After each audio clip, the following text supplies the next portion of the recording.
Que a gloriosa paz do nosso Senhor e Salvador Jesus Cristo, né? O Shalom Adonai Lehor Tonir, né? Paz do Senhor a todos do Face, que é o pastor Eduardo, mais uma vez na rede social, onde nós estaremos falando da segunda parte do livro de Oséias, né? Que seria os profetas menores. Ontem eu dei uma introdução, para quem assistiu o vídeo anterior, foi somente uma introdução daquilo que nós iremos falar. É claro que nós não vamos dar o estudo completo sobre o livro de Oséias, porque que nem eu sempre falo nos vídeos, né? Para você poder aprender o conteúdo mais completo, né? Então você deveria estar fazendo conosco o estudo ali do IBAD. Deixa eu estar mostrando para vocês, sempre tenho mostrado o livro do IBAD, que é esse aqui, irmãos, né? O livro do IBAD, aqui. Esse aqui é o livro do IBAD, onde nós estamos estudando sobre os profetas menores. Vamos começar sobre Oséias. Então, todas as sextas-feiras, às 20 às 22 horas, na rua Serra Dourada, 768, bairro Periolo, né? Na Igreja Assembleia de Deus Vida Nova. Lá você vai ter um estudo mais completo, né? Você vai poder perguntar, tirar suas dúvidas, nos ajudar com as suas colocações também. Aquilo que você sabe, entende, venha nos ajudar aí também. Pastor, tem que pagar alguma coisa? Depende. Se você quiser um certificado, né, do curso teológico, aí é R$ 35,00 o livro e R$ 2,00 do correio, porque esses livros ele vem lá de São Paulo, né, lá da capital das Assembleias de Deus. Então, conforme a gente manda o nome das pessoas, os que estão fazendo o curso, eles também enviam um crachá, uma carteirinha de estudante, comprovando que está fazendo o curso teológico. Aí é R$ 35,00 do livro, R$ 2,00 do correio. Eu não tiro nada para mim, irmãos. Eu não cobro, para mim eu não cobro nada, porque eu tenho prazer de pregar a palavra de Deus, eu tenho prazer de ensinar a palavra do Senhor também, que isso é a minha chamada e o meu ministério. Então eu não cobro nada. Agora, caso você queira fazer somente para aprender a palavra de Deus, então não tem custo nenhum, o custo é zero. Você pode levar lá um caderno, uma caneta, fazer as suas anotações e fazer o curso conosco, não precisa pagar nada. Amém?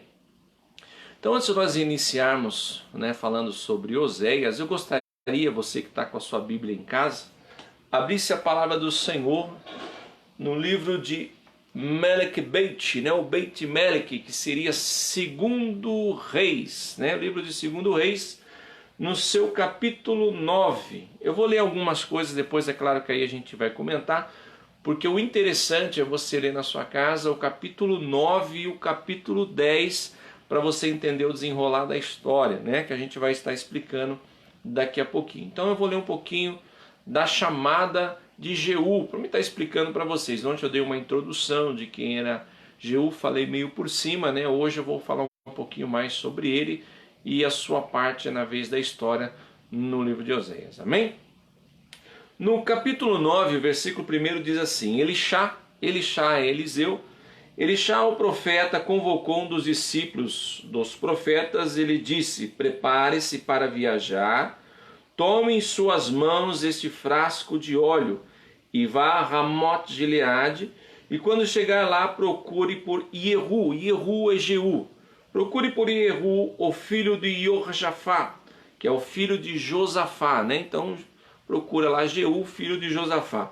O filho de Ninsi, entre, faça-o afastar-se dos seus acompanhantes, ou seja, chame ele a só, né? Sozinho no particular, e leve-o a um quarto.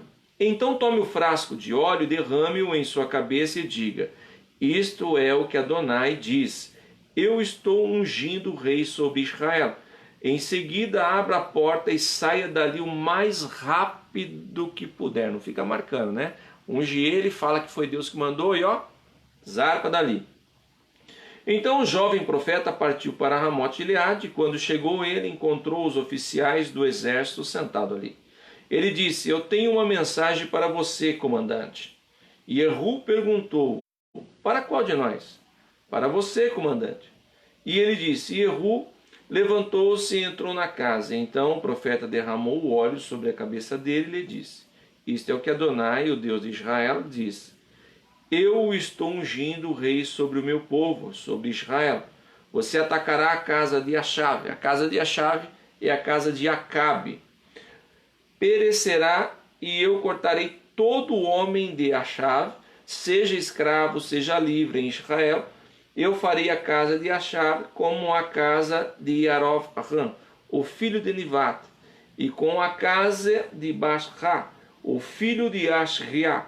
Além disso, os cães comerão Izebel em um terreno, que é Jezebel, e Jezreel, e não haverá ninguém para enterrá-la. Então ele abriu a porta e fugiu, como o profeta tinha dito para ele. Jeú retornou aos seus servos de seu senhor, e um lhes disse: está tudo bem? Por que esse merrugá? Merrugá quer dizer louco. O que esse louco veio a você? Você vê, né? Como eles tratavam os profetas de Deus. Esse merrugá, esse louco, né? O que esse louco veio fazer aqui? O que esse homem veio ter com você aí? O que ele queria falar com você? É claro que Jeú, ele quis disfarçar o assunto. Eles falaram assim, ó, se você continuar lendo, eles vão falar para ele assim, não minta para nós, né? O que ele veio falar, o que ele veio fazer aqui, né? Aí ele veio falar, olha, ele veio me ungir a rei. Ele me ungiu a rei, e qual de vocês aí vai estar comigo, né? Qual de vocês vai acompanhar? Então todos levantaram e falaram, nós vamos acompanhar você, Jeú. Então tá, essa é uma parte que eu li agora. Agora vamos encaixar ela na história de Oséias para vocês entenderem, né? Eu só dei essa entrada para nós compreender a Oséias no seu capítulo 1, versículo 1.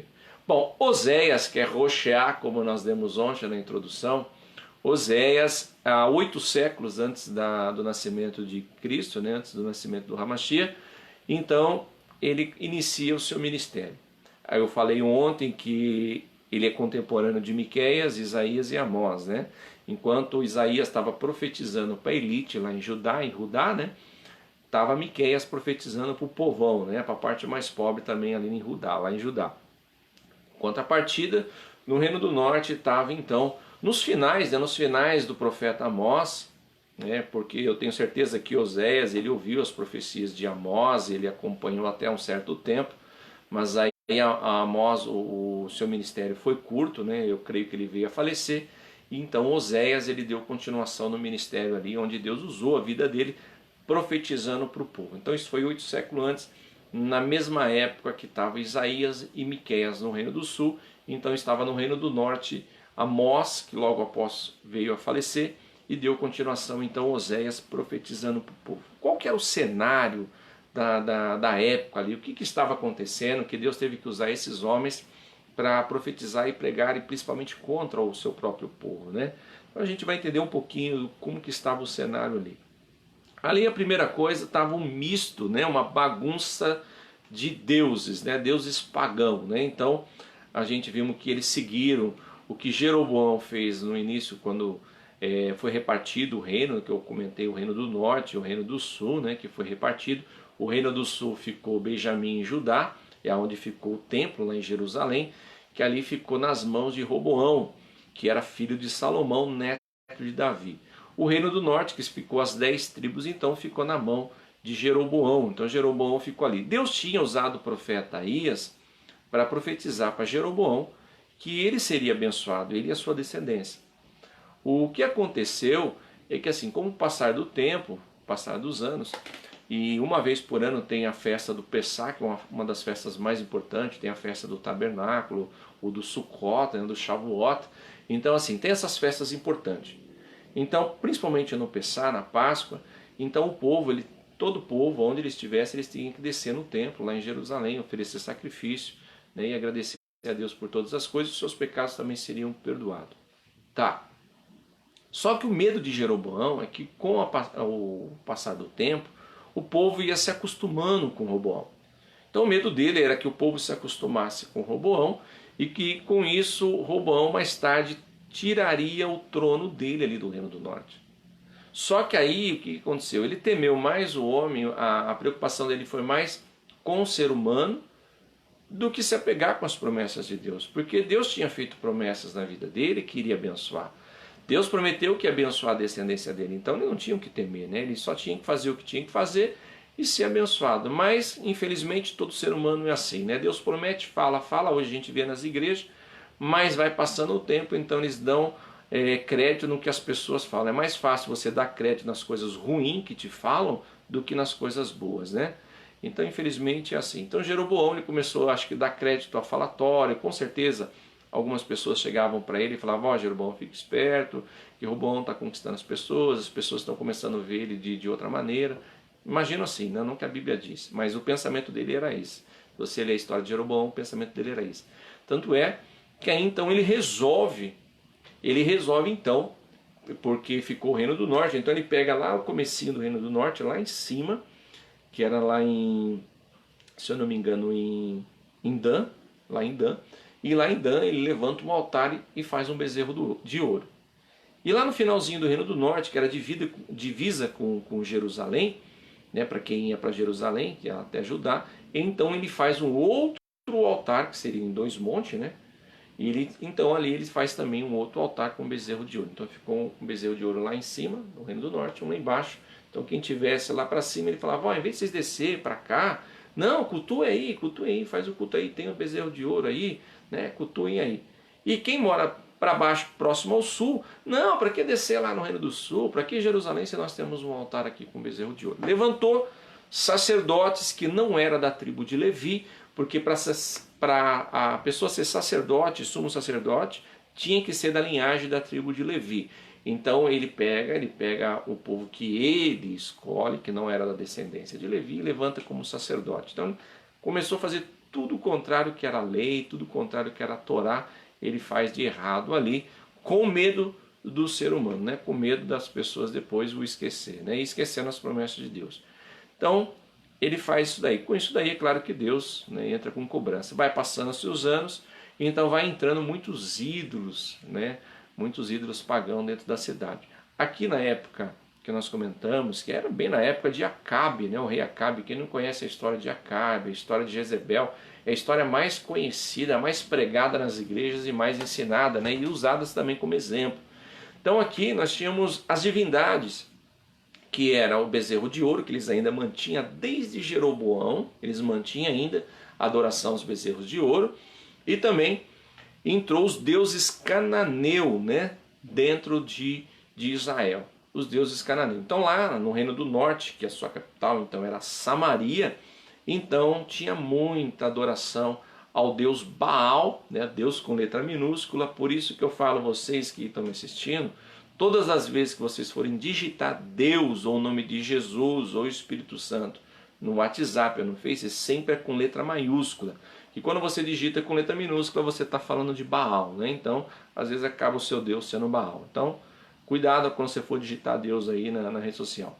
Então, assim, então eles tinham os deuses cananeu, era o deus masculino e o feminino. Então, o deus masculino deles era o deus Baal. E o deus feminino era Estar, né? O conhecido como Astarode, né? Era um deus, uma deusa cananeia, né? Então eles trouxeram esses deuses cananeus para dentro da cidade de Israel e iniciou então-se uma adoração terrível, tanto Israel também como Judá.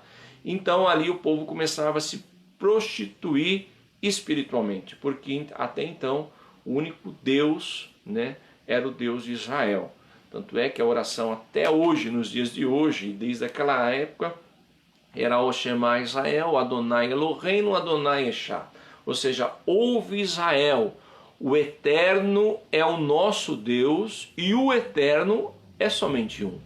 Então não existe outro Deus além do Deus de Israel. O Jeová Jireh, o Jeová Shalom, o Adonai, ou o Deus que não tem vogal, como eu sempre falo, que é o Yohivav, ou eles chamam também de Yahu, porque não tem como pronunciar o nome de Deus. Mas é o mesmo Deus de Moisés, de Moshe, o eu sou, né? Eher Asher Eher, eu sou o que sou. Pronto, né?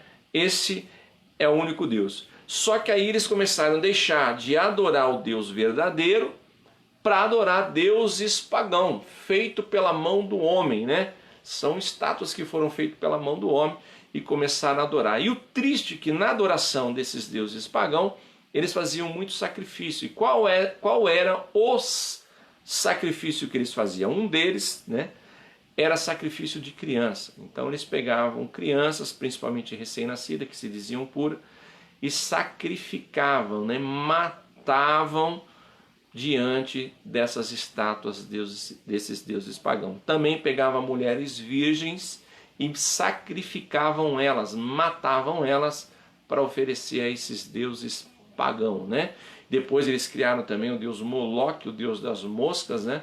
Então eles faziam uma estátua muito grande e ali eles superaqueciam aquela estátua e colocavam as crianças ali. Enquanto as crianças choravam com a dor, é claro que acabava sendo cozida ali, eles batiam os tambores, né, as tabacas, para abafar o choro das crianças. E também sacrificavam mulheres virgens, né, que eram criadas desde novinhas, desde pequenininha, a adorar esses deuses pagãos, e colocavam na cabeça delas que elas seriam uma honra, elas dar a vida delas para pôr aqueles deuses, né.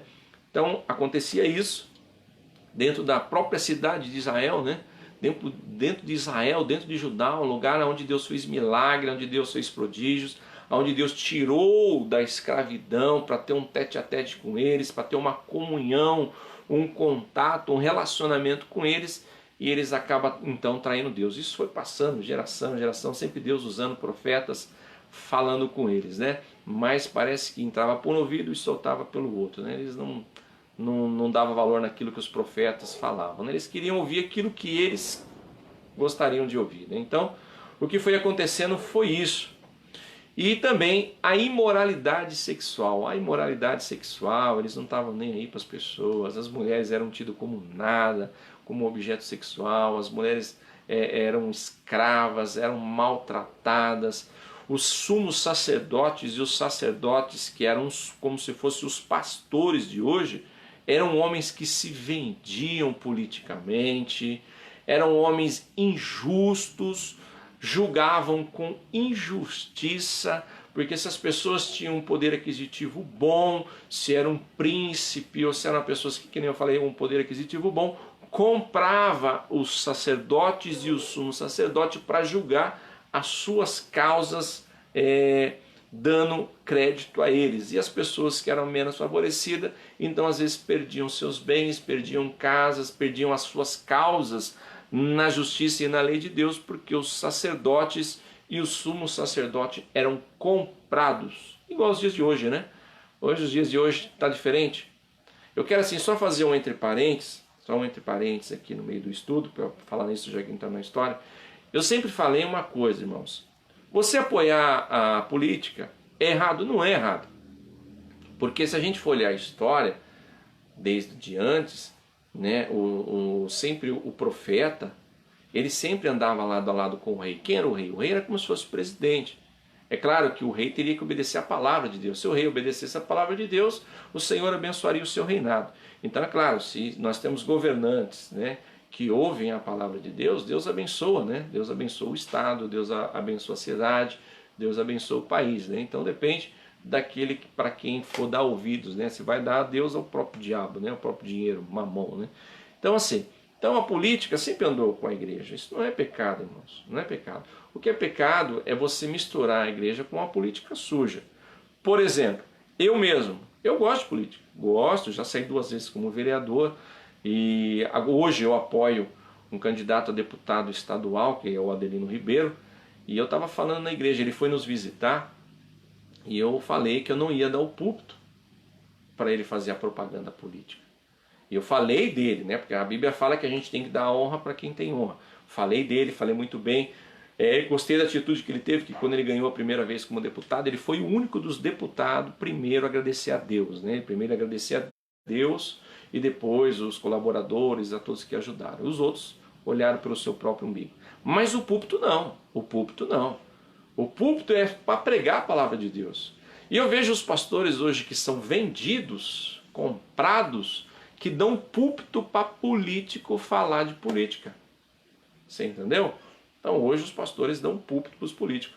O meu candidato, ele foi na minha igreja sabendo que ele não ia usar o púlpito, mas mesmo assim ele foi. Se fosse um outro candidato, eu ia falar, pastor, então eu não vou na sua igreja, porque se você não quiser me dar o púlpito, então eu não vou. Não, ele foi, participou ali, ficou ali, agradeceu, tudo. Então é isso que a gente tem que fazer. Né? Não como a gente viu aí um grande evento que teve esses dias aí, né, onde teve um maior número de pessoas nesse evento, e um suposto candidato, né, subiu no púlpito né, e foi falar que sendo que nem evangélico ele é. Né? Diz que é evangélico, mas nem evangélico é. Né? Mas eu não quero entrar nesse assunto, só para você entender o que estava acontecendo. Então, o sacerdote e os sumos sacerdotes, eles eram vendidos politicamente ali também. Então, eles deixavam de julgar as causas com justiça. Então, eles julgavam as suas causas injustamente, eles prejudicavam os menos favorecidos, eles prejudicavam o povo, que muitas vezes estavam a certo nas coisas que eles iriam buscar. O pecado do povo, do povo que tinha condições financeiras, era jogado debaixo do tapete, porque eles eram comprados. Então tinha tudo isso, imoralidade sexual, o adultério religioso, né?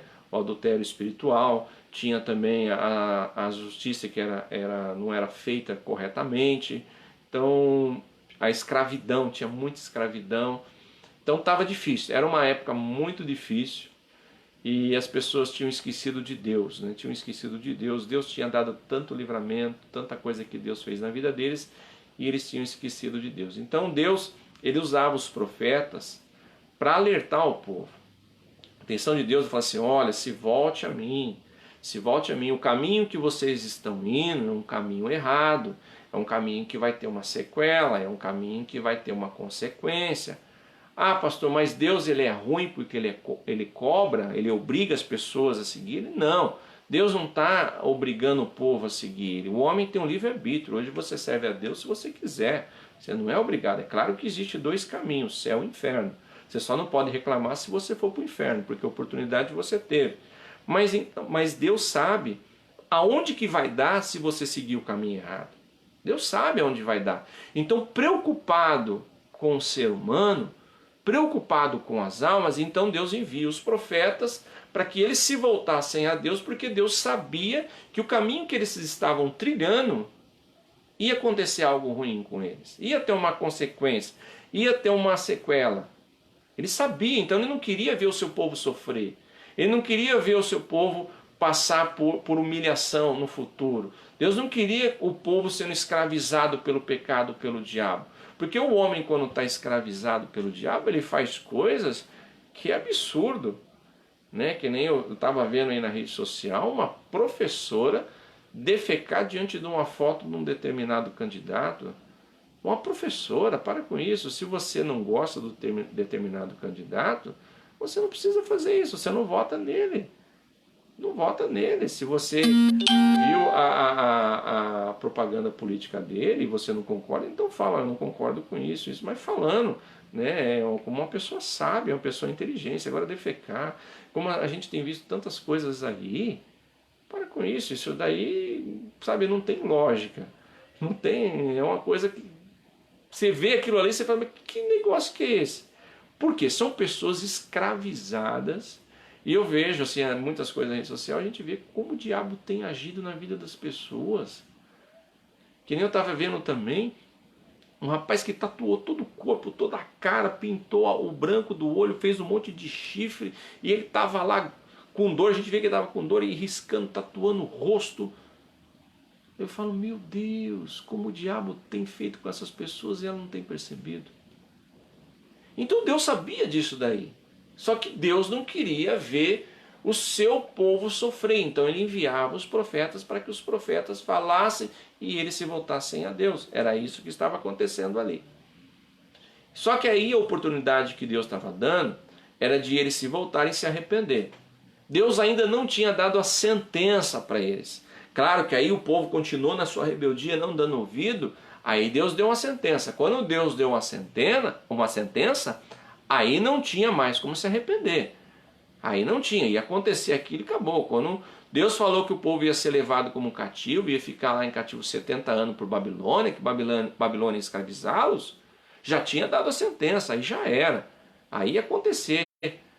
Mas aqui, nesse cenário aqui, Deus não tinha dado a sentença ainda. Deus estava usando esses profetas para que o povo se convertesse, para que Deus livrasse eles dos inimigos. Qual que era o inimigo que estava poderoso naquele momento? Era a Síria. A Síria. Porque ali os inimigos de Israel eram vários. Mas tinha a Síria, que era poderosa, estava crescendo tremendamente naquela época. Tinha os sírios. Os sírios não era tanto como a Síria, mas os sírios eram uma pedra no sapato também de Israel. E tinha o próprio Egito que estava querendo ascender novamente. O Egito, ele tinha perdido o poder que ele tinha no passado, mas ele estava querendo recuperar novamente através de Faraó Neco, né? Então ele estava através de Neco tentando ascender. Só que por outro lado tinha Babilônia que estava ascendendo também. Então tinha, na época ainda não era rei, né, Nabucodonosor, ele era um general.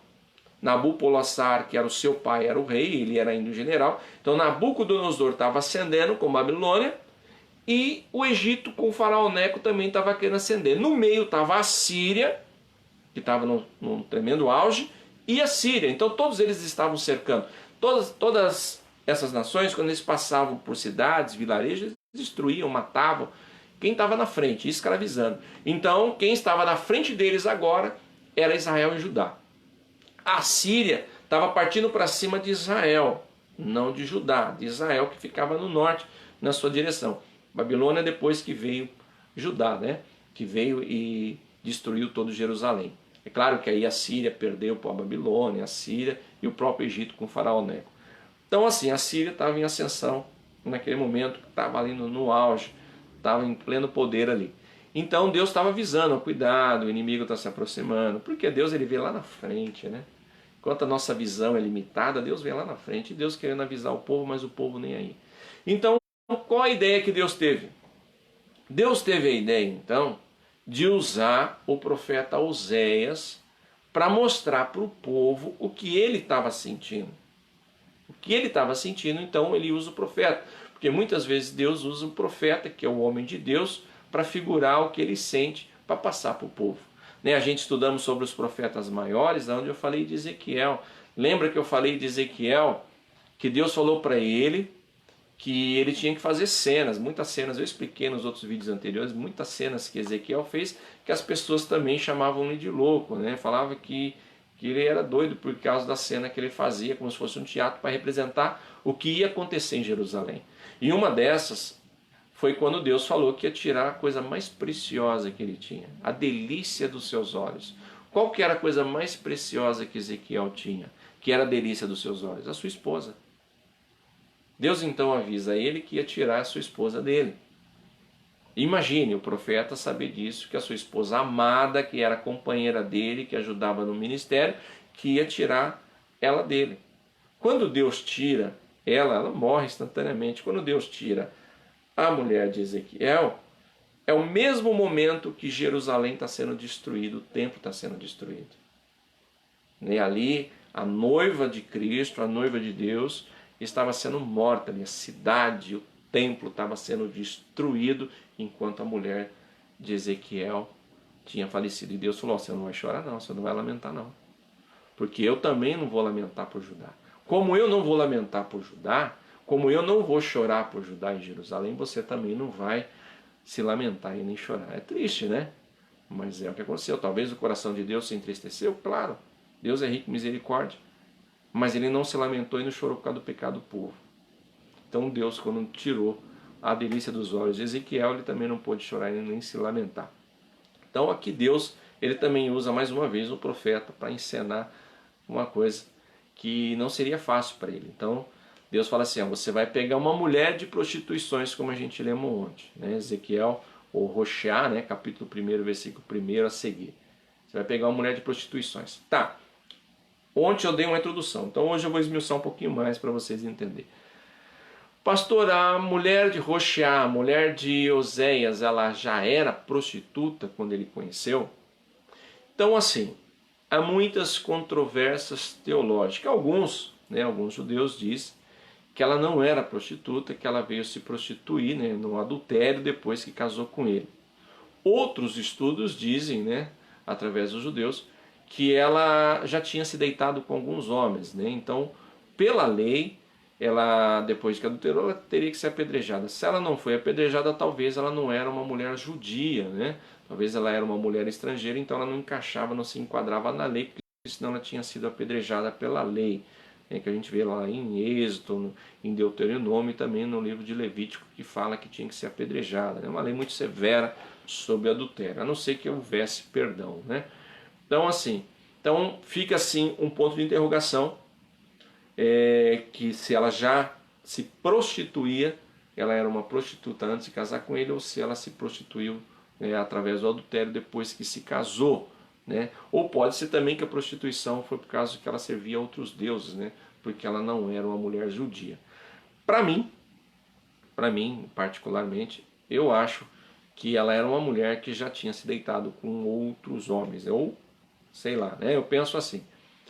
Mas o que acontece no desenrolar da história é que ele sabia que algo ia acontecer. Se Deus falou para ele se casar com uma mulher de prostituição, então ele sabia que aquela mulher ou iria se prostituir ou ela já se deitava com alguns homens. Ela não era uma mulher virgem como ele esperava, né, que eu comentei ontem. Mas ele cumpriu certinho aquilo que Deus falou com ele. Interessante que ele não questionou, ele não falou, né? Eu ontem fiz na introdução, porque eu imagino, né? Porque ele era profeta e de repente Deus fala casa com a mulher de prostituição, a Bíblia não fala, mas eu imagino como homem, né?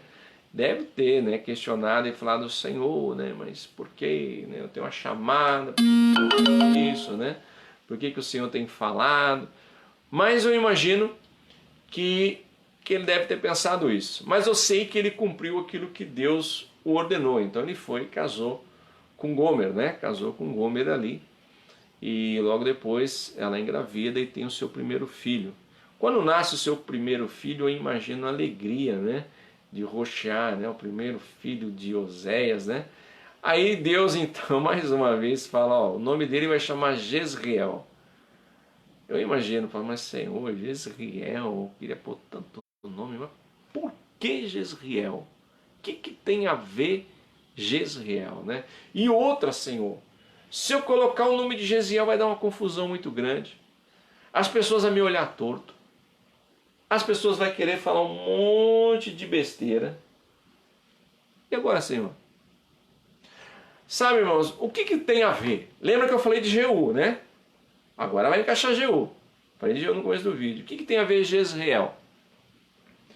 Dar o nome de Jezreel é uma coisa maldita. É a mesma coisa que um judeu hoje dá o nome de um filho de... Eu até anotei aqui de Dachau, que é o primeiro campo de concentração alemão que teve dos nazistas na Segunda Guerra Mundial, onde mataram muitos judeus, passa de 30 mil a 31 mil judeus, só em Dachau. Bergen-Belsen, outro campo de concentração também, que foi criado em 1943, né?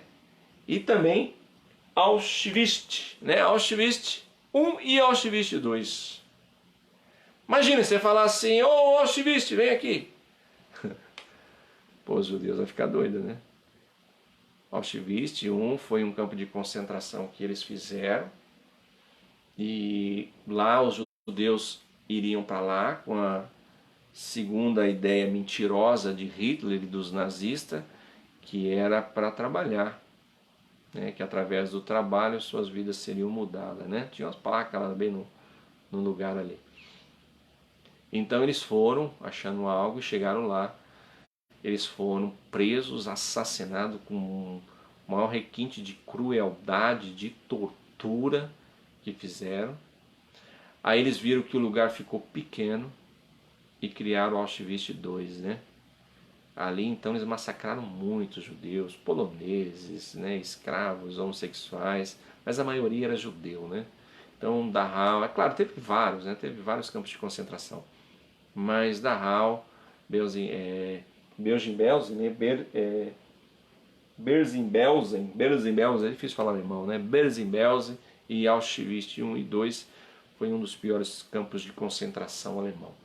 Então é a mesma coisa que Deus fala assim, ó, dá o nome do seu filho agora de Auschwitz ou de Dachau. Você já pensou? Então você fala, ô Dachau, ô Auschwitz, vem aqui.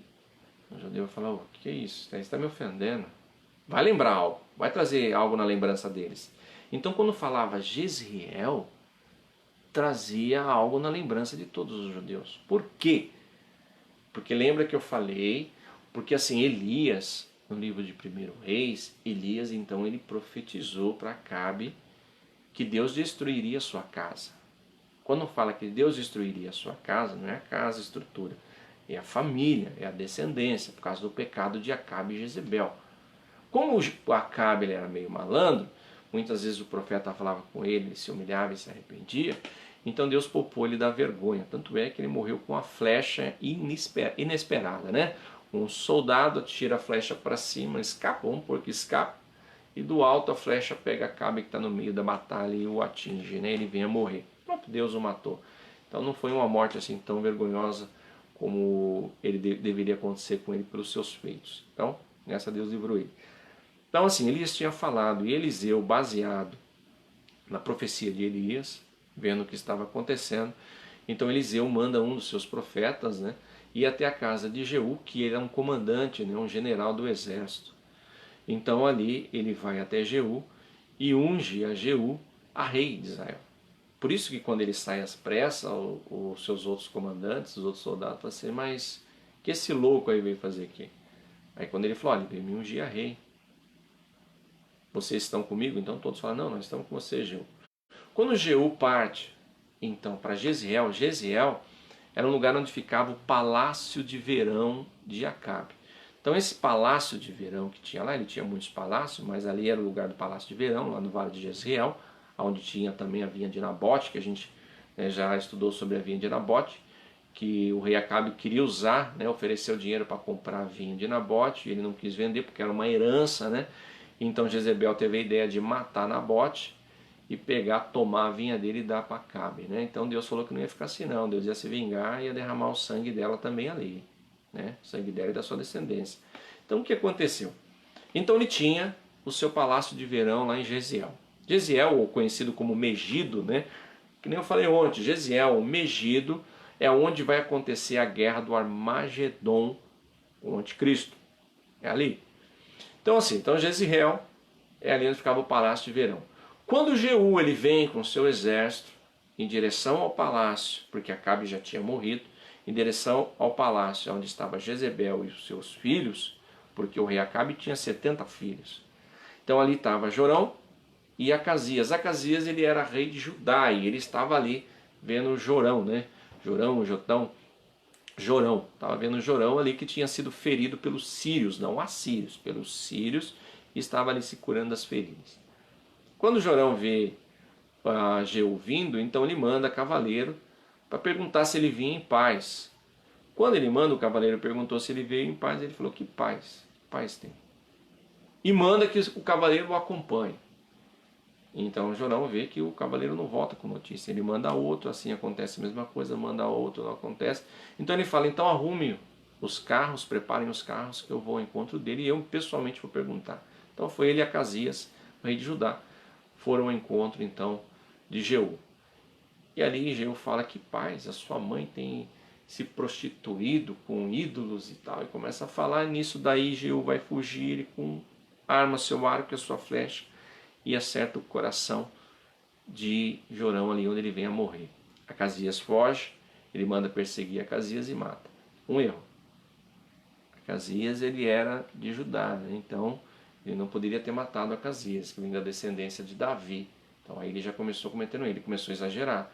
Porque ele se apoiou nas profecias do que Deus tinha falado para Elias e para Eliseu, enquanto estava enchendo o ego dele. Destruir. Mas quando foi para ele obedecer, ele não obedeceu não. Então ele foi, entrou ali na cidade. Interessante, quando ele matou Jorão, ele jogou lá na vinha de Nabote. Ela joga lá. Ele lembrou da profecia, né? E o sangue também da descendência de Acabe ia escorrer lá na vinha de Nabote. Então levou lá. Aí ele chega então na cidade e ele olha para o alto, uma altura muito grande, ele vê Jezebel. Jezebel tinha se produzido muito, tinha ficado muito bonito. Não sei com a intenção de Jezebel, né? Ela já tinha perdido o marido, Acabe, vendo Jeú vindo ao seu encontro, matou os seus filhos, falou, opa. Então, sei que ela se produziu. Quando ela se produziu, do alto da sacada, olhou para ele, né? E falou com ele, então Jeú nem deu atenção para ela e disse aos dois eunucos que estavam do lado, e disse assim, vocês estão comigo? E eles olharam para ele dando a intenção que sim. Quando eles deram a intenção que sim, então Jeú fala, então atire ela aqui para baixo, jogaram ela. Então empurraram e jogaram ela da sacada. Ela caiu morreu, seu sangue espirrou pelas paredes, pelos cavalos, as carruagens que ali estavam e pelas ruas.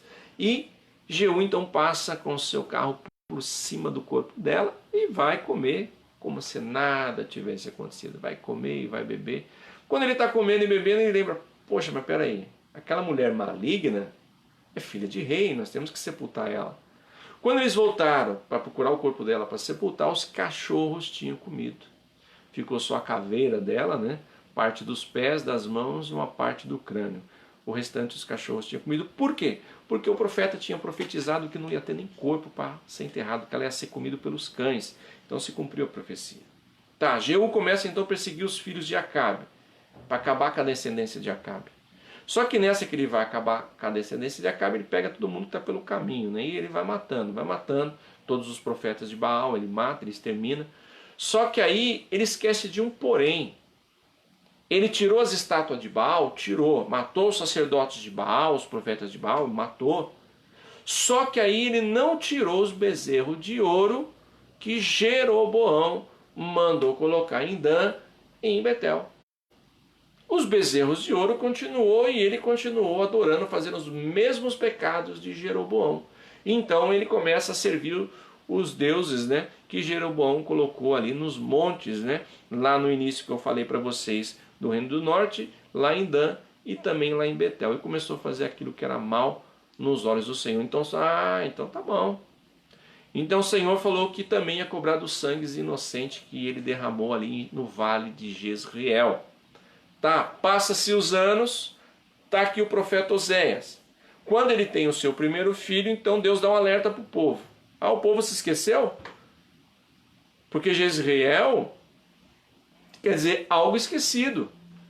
Ah, então vocês esqueceram? Então tá, eu vou fazer vocês lembrar. O primeiro filho vai chamar Jezreel. Toda vez que você chamar o seu filho na rua, o seu filho para entrar, para almoçar, para jantar, você vai pronunciar o nome dele e o povo vai escutar e vai se lembrar do que aconteceu. Então Deus falou, o nome do seu primeiro filho vai chamar Jezreel. Por isso que foi dado o nome de Jezreel, né? Que é conhecido como Vale do Megido, onde a famosa batalha do Armagedon depois da vinda de Cristo. Né? Está pertinho para acontecer isso. Depois nós temos a segunda filha, que chama Lo-Ruama, desfavorecida ou não amada. Por quê que o nome Lo-Ruama? Desfavorecida ou não amada? Também para comparar com o povo. Porque a segunda filho, né, que ela foi uma filha, né, o segundo filho de Oséias provavelmente não era dele. Ela já estava adulterando, já estava se prostituindo e provavelmente essa filha não era com ele, e sim com quem sabe Deus, né? E teve então por isso que é não amada ou desfavorecida, porque o próprio Oséias sabia que essa menina não era dele, né? Então ele tinha que amar, aprender a amar uma pessoa que não era do sangue dele, não era filho dele, era coisa de uma traição, coisa de um adultério, porque é uma quebra de uma aliança, né?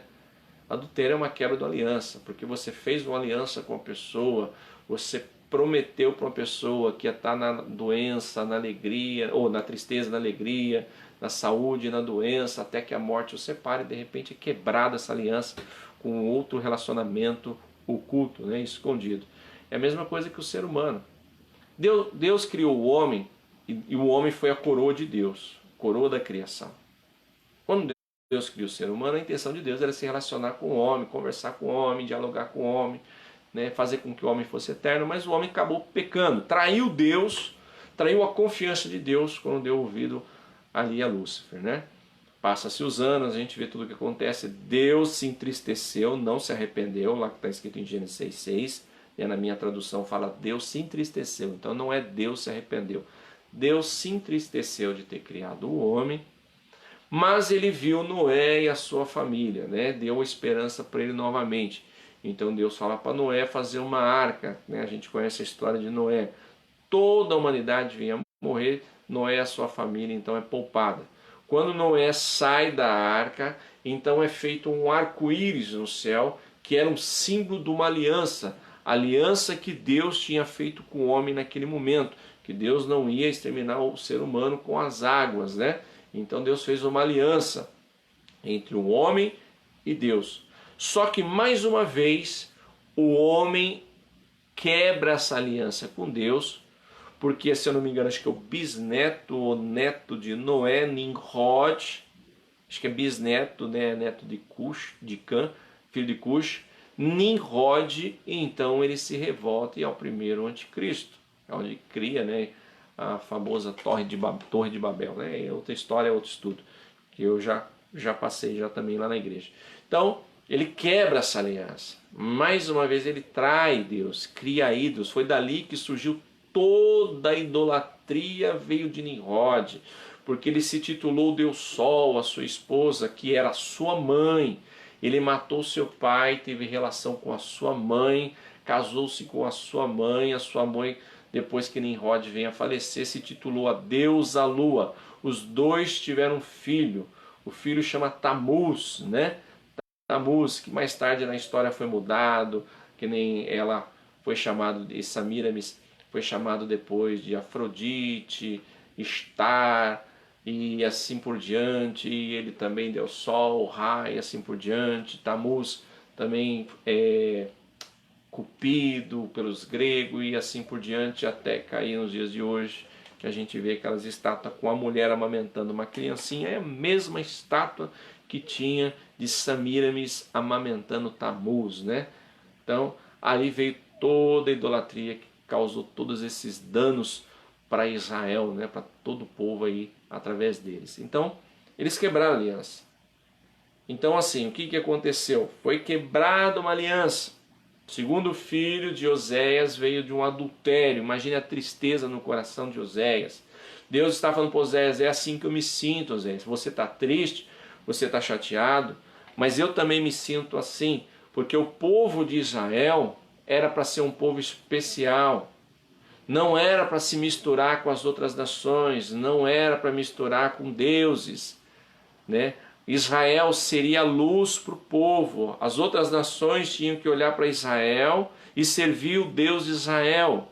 Não aconteceu ao contrário. Vocês seguiam os deuses deles. Então houve uma mistura do povo. Misturaram e nasceram novas descendências, novos povos, mistura de judeus com estrangeiro. Então Deus estava falando assim, eu também me sinto igual você, Oséias. O filho que não é seu, filho de um adultério, eu também me sinto. Esse povo que está nascendo é filho de adultério, de povo meu com povo que serve a outros deuses. Aí então ele tem o terceiro filho, Lo-ami, não meu povo. Lo-ami, não meu povo, porque também o terceiro filho não era do relacionamento dele com a sua esposa, só o primeiro, o segundo e o terceiro não.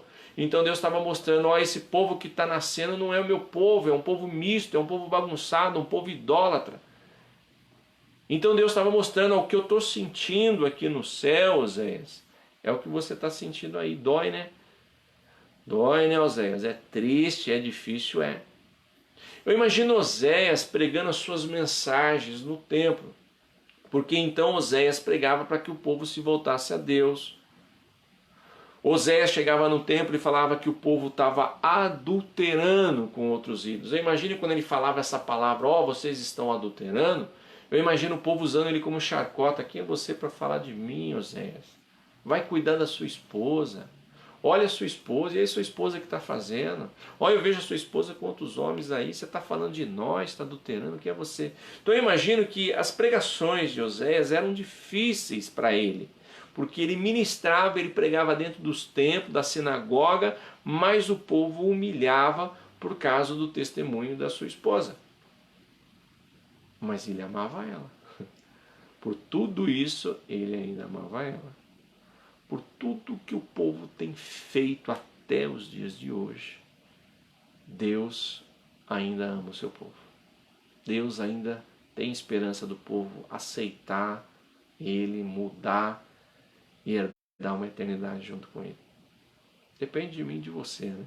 Eu fiz a minha escolha. Meu livre-arbítrio, como o ser humano tem um livre-arbítrio, meu livre-arbítrio eu dei para Deus, né? Quero servir meu Senhor Jesus, porque este corpo, essa carne, qualquer hora pode partir. Mas eu sei que dentro de mim tem um espírito. E esse espírito aqui, ele tem uma eternidade, essa alma tem uma eternidade. E a minha eternidade, eu prefiro passar com Cristo. Agora outros escolhem passar a eternidade no inferno, né? A escolha de cada um, porque foi dado o livre-arbítrio. A Bíblia só fala que lá haverá choros, prantos e ranger de dentes. É terrível? É terrível.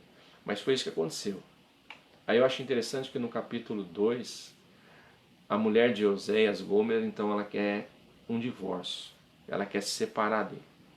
Oséias não aceita o divórcio, porque Oséias amava muito ela. Então Oséias não queria se separar dela.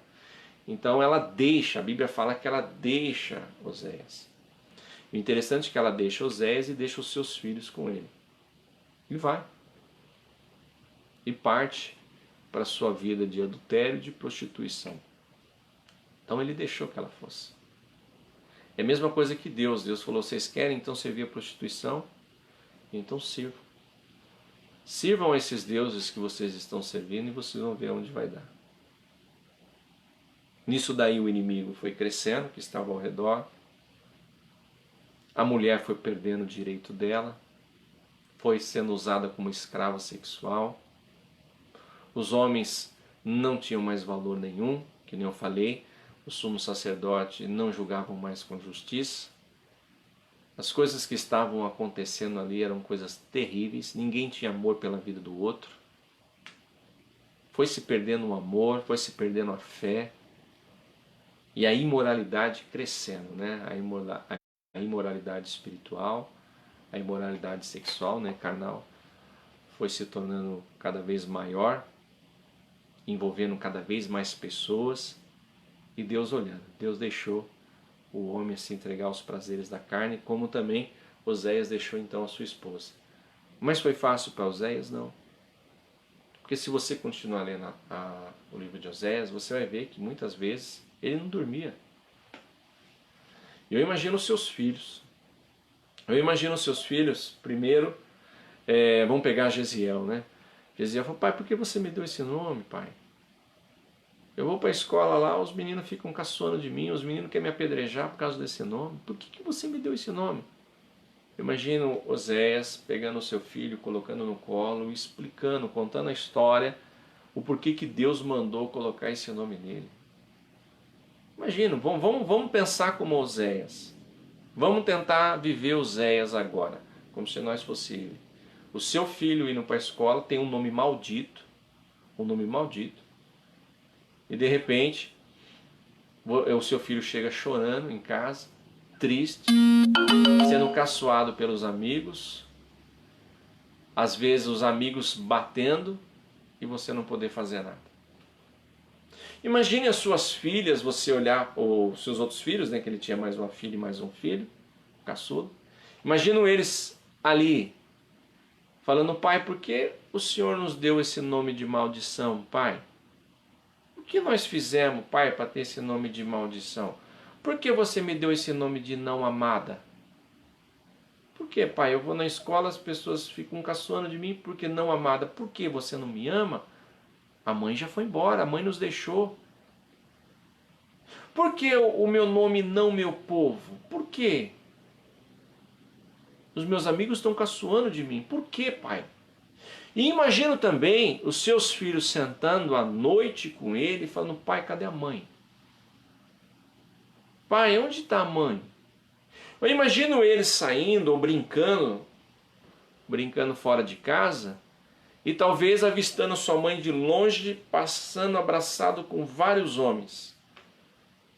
E os amiguinhos caçoando deles. Já pararam para pensar como foi a cabeça dessas crianças? Como foi o coração de Oséias vendo essa situação? É difícil, se a gente se colocar no lugar dele é difícil. Agora imagine Deus, o Criador de todas as coisas, Deus que criou o ser humano para dar tudo para ele, uma vida eterna. De repente Deus olha para o povo que ele ajudou, abençoou, o povo se voltando contra ele, fazendo coisas terríveis. Tudo que era de terrível, fazendo de abominações para irritar Deus. mesma coisa que Oséias sentiu, Deus também estava sentindo. Era a mesma coisa.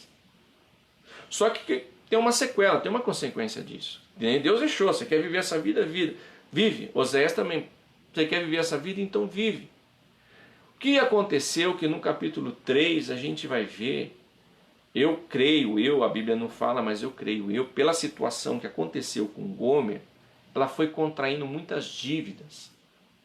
Ela se prostituiu num ponto que aí os homens nem tinham mais prazer com ela. E ela deve ter adquirido uma dívida tão grande, que ela não conseguia pagar, que a Bíblia então aí relata que ela foi levada como escrava para ser vendida.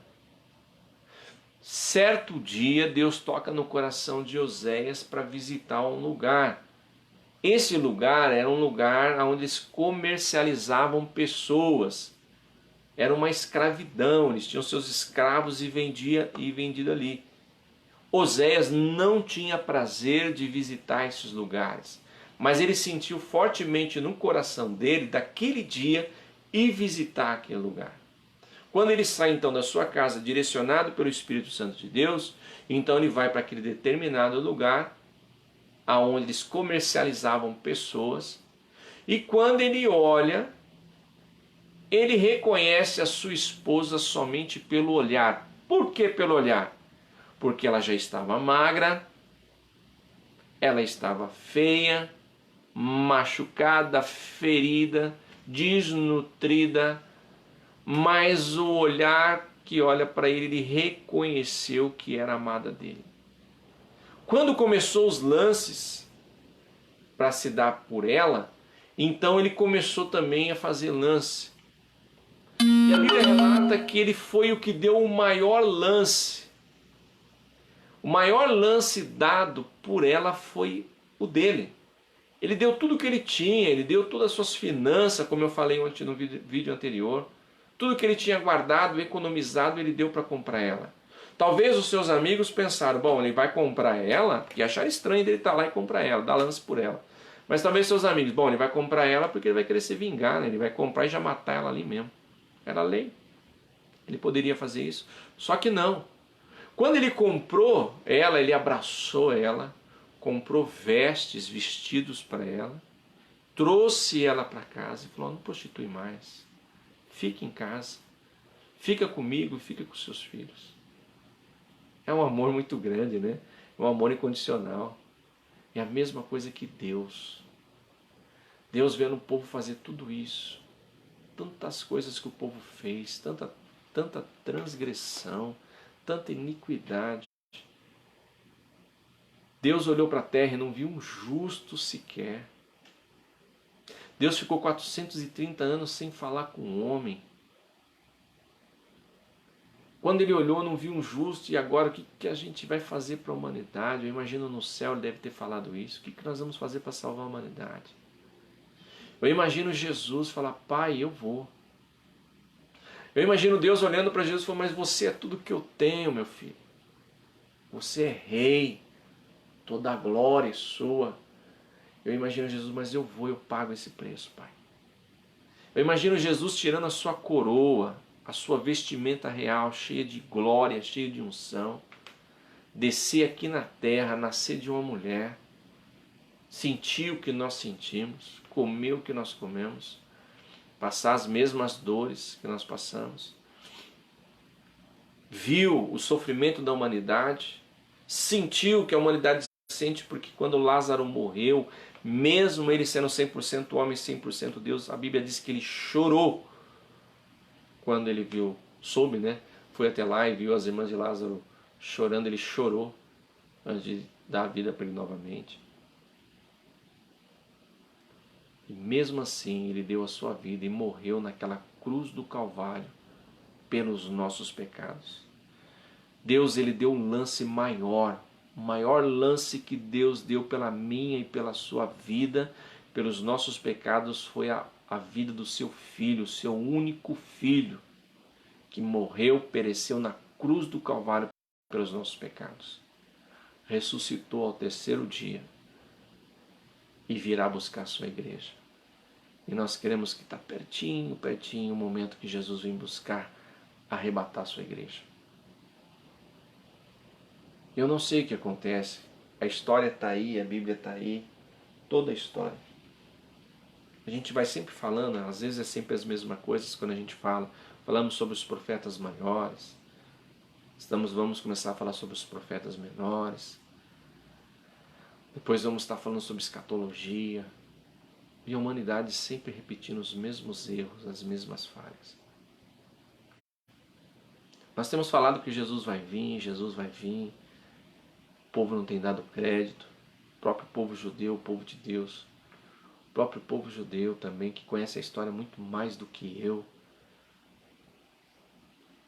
Em vez de se voltar 100% para o Messias, para Jesus Cristo, reconhecer o Senhor Jesus que está vindo e evitar, quer dizer, evitar não dá porque já está escrito a sentença, né?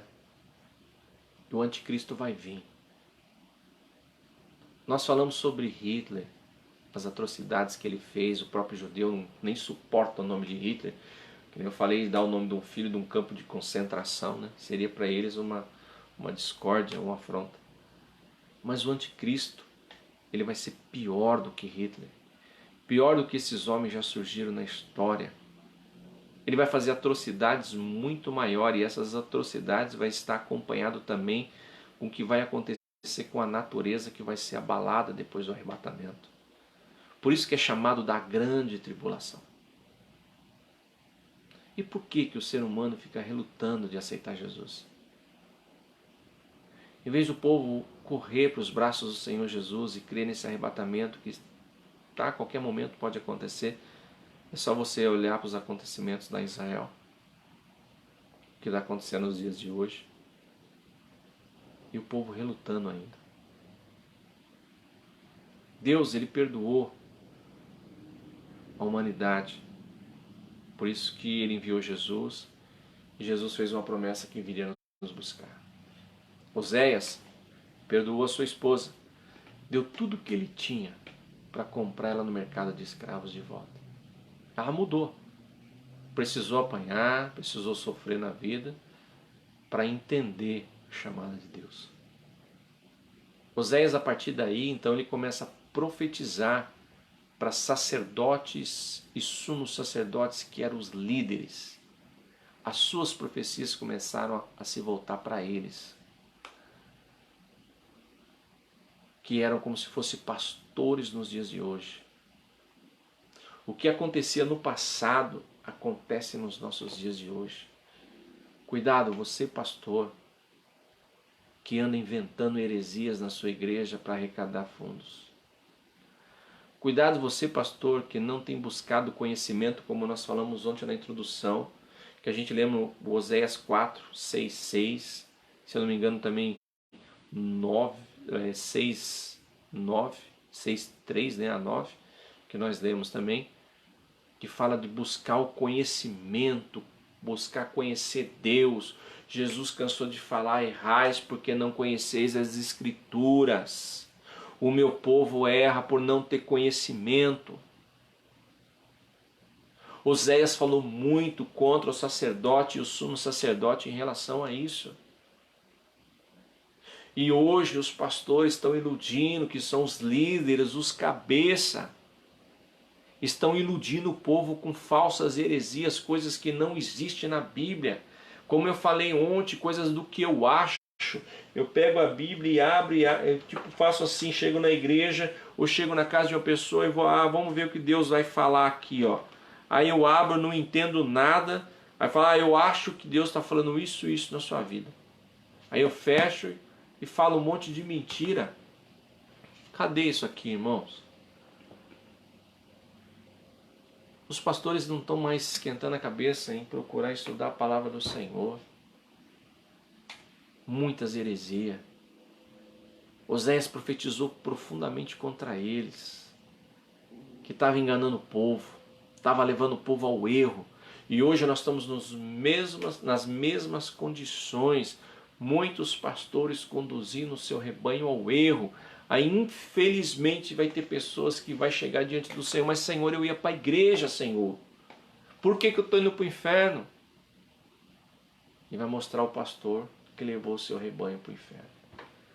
Mas também tem uns irmãos que são culpados um pouco porque não lê Bíblia. Quando leva a Bíblia na igreja, quando leva, abre o que o pastor fala o que acha, fecha, chega em casa e joga na estante, na penteadeira, na mesa, e ali fica até o próximo culto. Porque tem uns que nem Bíblia leva mais. Aí são alvo fácil para esses mercenários. Faço um apelo, assim como o profeta Oséias fez, faço um apelo, pastores, busquem o conhecimento, busquem a verdade. Muitos irmãos no passado foram excluídos da igreja e morreram desviados porque foram excluídos, porque muitos pastores fundaram doutrinas daquilo que eles achavam. Tanto é que hoje eles fazem aquilo que eles condenavam. Porque coisas do homem que não tinha na Bíblia. Eu sou do tempo, sou velhinho, irmãos, mas eu sou do tempo que quando me converti, terno rachado era do diabo, sapato social bico fino era do diabo. Se usasse uma pulseirinha era do diabo. Irmãos, rádio era do diabo, televisão era do diabo, computador era do diabo. Hoje as igrejas têm notebook dentro da igreja, tem o seu projetor. Ué, mas não é do diabo antes? Quantas pessoas que foram excluídas da igreja por causa disso e morreram desviados por causa disso, e hoje os pastores colocaram dentro da igreja os notebooks, são computadores. E aí, irmãos? Quantos pastores que condenaram pessoas que cortaram a pontinha do cabelo e hoje você vê as irmãs da igreja de cabelo até curto? Quantas pessoas que foram excluídas da igreja, excluídos porque usavam sapato social bico fino e depois virou moda e tinha dentro da igreja? Sabe por quê? Coisa do que eu acho. Eu prego o que eu acho, ensino o que eu acho. Não, meu amigo. Eu prego aquilo que eu estudo e conheço da palavra de Deus. Eu estudei, irmãos, e continuo estudando. Continuo estudando e não vou parar de estudar, não. Sabe por quê? Porque eu tenho medo de ensinar heresia para a igreja e depois o Senhor me cobrar as almas que foram para o inferno por causa de mim. Não, isso eu não vou levar para mim, não. Eu ensino a realidade. Então, quero deixar um grande abraço, né, mais uma vez, que nem eu falei, que é um curso mais completo de Oséias.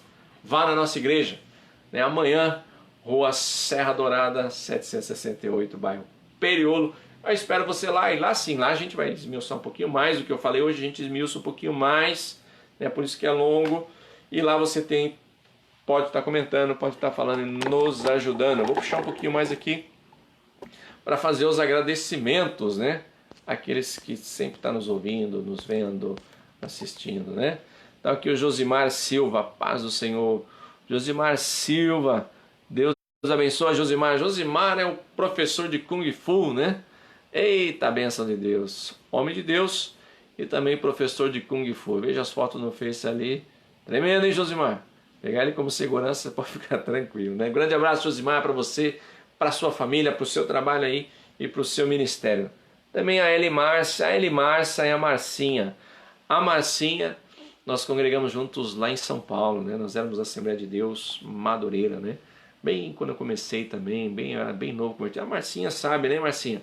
Você lembra como que era a igreja, né? Eu lembro que o irmão falava para mim, ele tinha 70 anos naquela época, ele falava assim, irmão Eduardo, tem que usar um cap, era aqueles capinhos.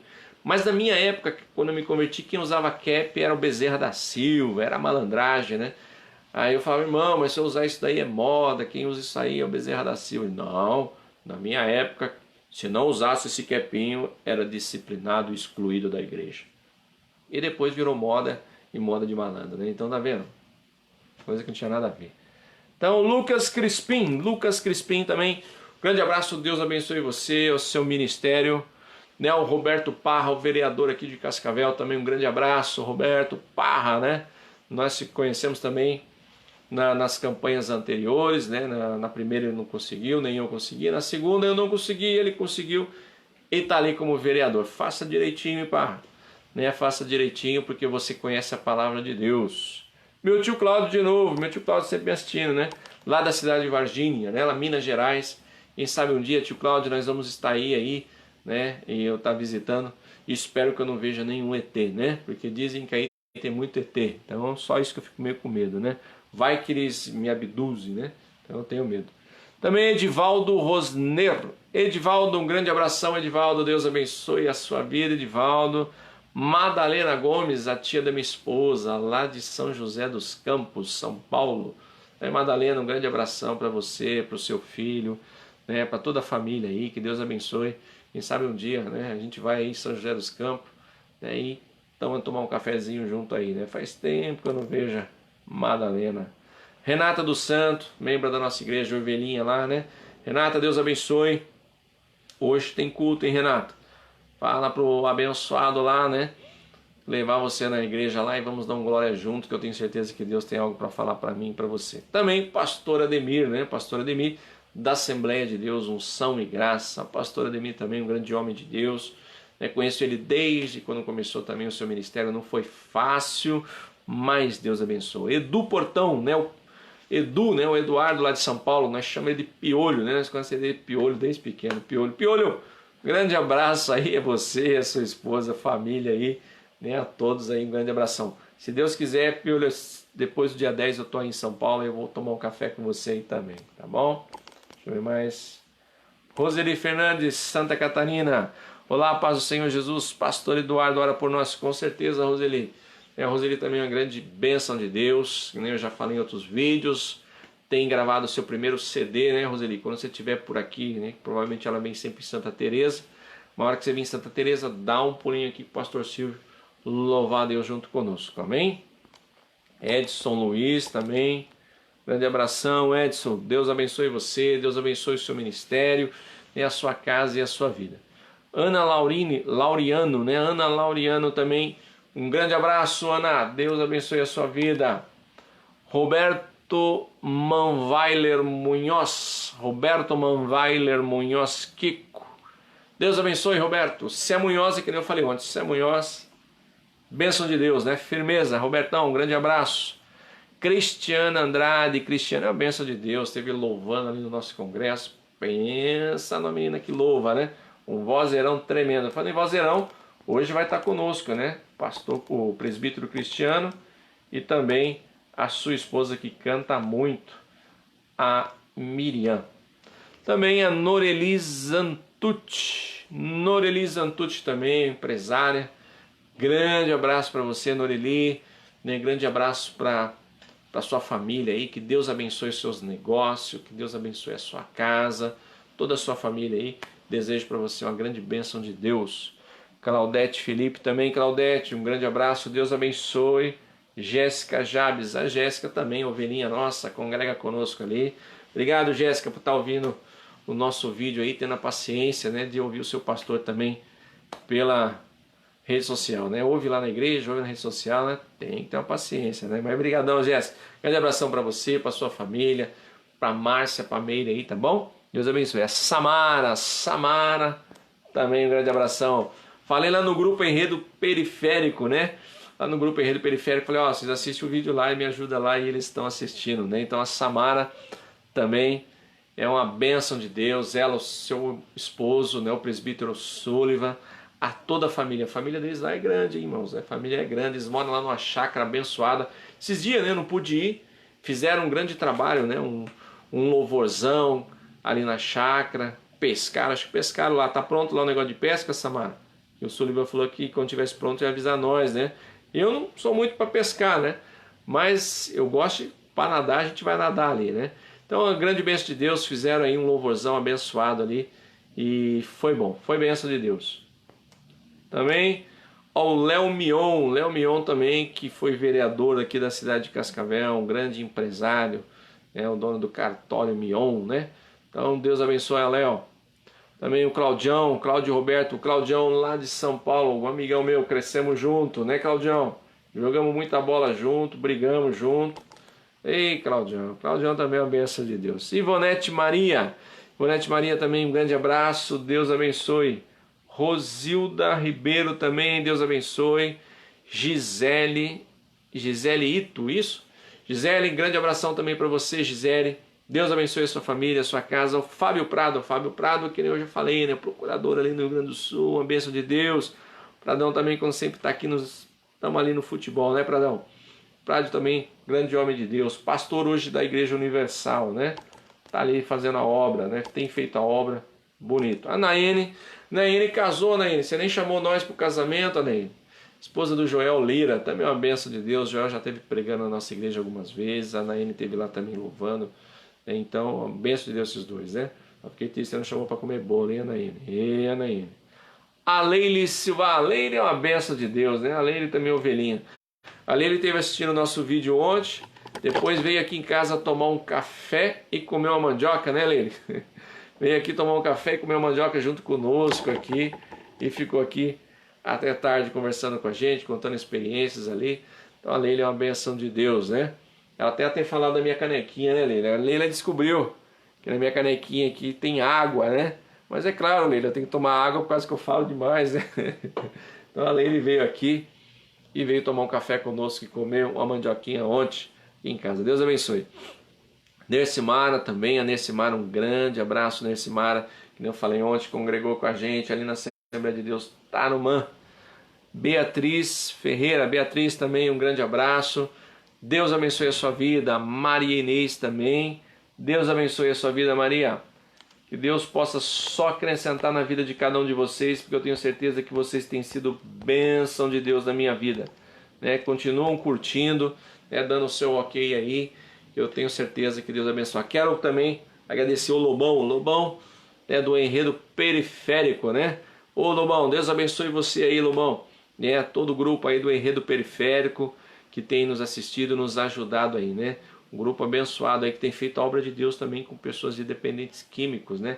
Vão lá, cantam rap, né? Louvam a Deus e ali almas têm se convertido, almas têm sido ganhas. É isso mesmo, o negócio é trabalhar para Deus e ganhar almas, né? Então, presbítero Sullivan, Samara também um grande abraço. Grande abraço também a Aline Bonfim. A Aline Bonfim também da Assembleia de Deus Unção em Graça, que tem nos assistido. Também o pastor Zé Milton, né? O pastor Zé Milton tem pregado fora do Brasil e tem aí Deus usado a vida dele. Também o Pablo, né? O Pablo lá de Madrid. Deus abençoe. Pablo, César, a Rosângela também lá de Portugal. Deus abençoe. Né? A igreja ali da Argentina, da Espanha, que também tem me acompanhado. Também Deus abençoe. Deus, né? Abençoe.